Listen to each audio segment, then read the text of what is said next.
এদিকে টানা বর্ষণে পাহাড় ধসের ঝুঁকি তৈরি হয়েছে বন্দরনগরী চট্টগ্রামে। তবুও ঝুঁকি নিয়ে এখনো পাহাড়ের আশপাশে বসবাস করছে লক্ষাধিক মানুষ। এ নিয়ে বিস্তারিত তথ্য জানাতে চট্টগ্রাম থেকে সরাসরি যুক্ত হচ্ছেন সহকর্মী AKM নাজিম। নাজিম, পাহাড় ধসের ব্যাপারে কি আপনার কাছে কোনো তথ্য রয়েছে কিনা জানাবেন আমাদের।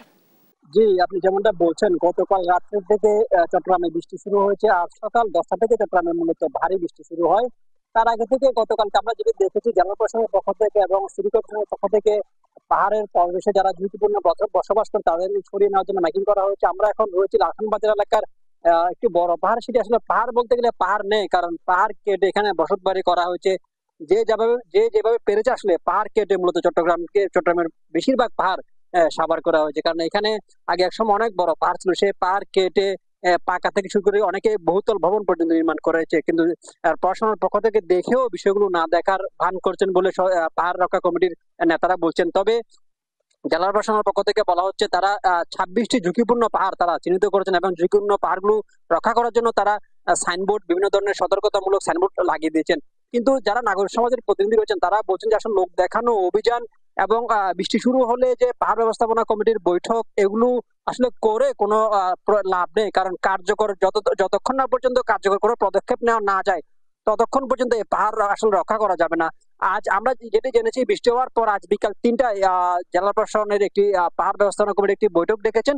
আসলে প্রতিবারেই বৃষ্টি শুরু হলে বা বর্ষাকাল আসলেই পাহাড় ব্যবস্থাপনা কমিটি বৈঠক করেন। পাহাড়ে যারা পাদদেশে বসবাস করে তাদেরকে সরিয়ে নেওয়ার জন্য মাইকিং করেন, বিভিন্ন ধরনের ব্যবস্থা নেওয়া হয়। কিন্তু বৃষ্টি বন্ধ হয়ে গেলে এসব আর আলোর মুখ দেখে না। কিন্তু বছরের পর বছর ধরে চট্টগ্রামের বিভিন্ন পাহাড় সাবার করে বিভিন্ন কলোনি, বসত বাড়ি এবং বহুতল ভবন নির্মাণ করা হচ্ছে। কিন্তু এগুলো পাহাড়গুলো রক্ষায় কোনো ধরনের কার্যকর উদ্যোগ নেই, আমরা এখন পর্যন্ত দেখিনি।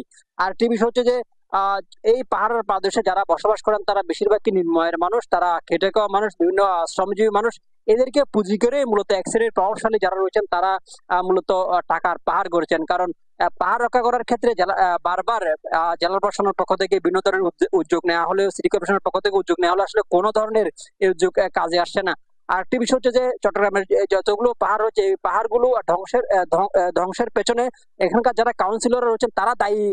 তাদেরকে দায়ী করছেন আসলে যারা সচেতন নাগরিক কমিটি আছেন তারা বলছেন আসলে স্থানীয় যারা প্রভাবশালী রয়েছেন তাদের ইন্ধনে মূলত পাহাড়গুলো কেটে সাবার করা হচ্ছে।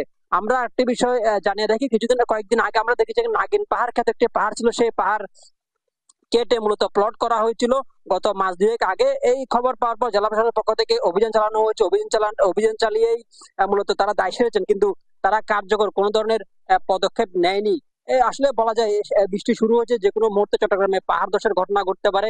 কিন্তু জেলা প্রশাসনের পক্ষ থেকে এবং সিটি কর্পোরেশনের পক্ষ থেকে যে উদ্যোগ নেওয়া হচ্ছে সেটি তারা মাইকিং করছেন। যারা পাহাড়ে বসবাস করেন তাদেরকে নিরাপদ আশ্রয়ে সরিয়ে নেওয়ার জন্য মাইকিং করা হচ্ছে। কিন্তু আসলে পাহাড় রক্ষায় বা পাহাড় প্রদেশে যারা ঝুঁকিপূর্ণ ভাবে বসবাস করেন তাদেরকে স্থায়ীভাবে সরিয়ে নেওয়ার বা স্থায়ীভাবে পাহাড় রক্ষা করার কোনো ধরনের উদ্যোগ এখন পর্যন্ত জেলা প্রশাসন বা সিটি কর্পোরেশন বা সরকারের অন্য কোনো সংস্থার পক্ষ থেকে আমরা দেখিনি। ধন্যবাদ নাজিম আমাদের সাথে যুক্ত থাকার জন্য। দর্শক, টানা বর্ষণে পাহাড় ধসের ঝুঁকি তৈরি হয়েছে চট্টগ্রামে, এই ব্যাপারে বিস্তারিত তথ্য জানাচ্ছিলেন আমাদের সহকর্মী।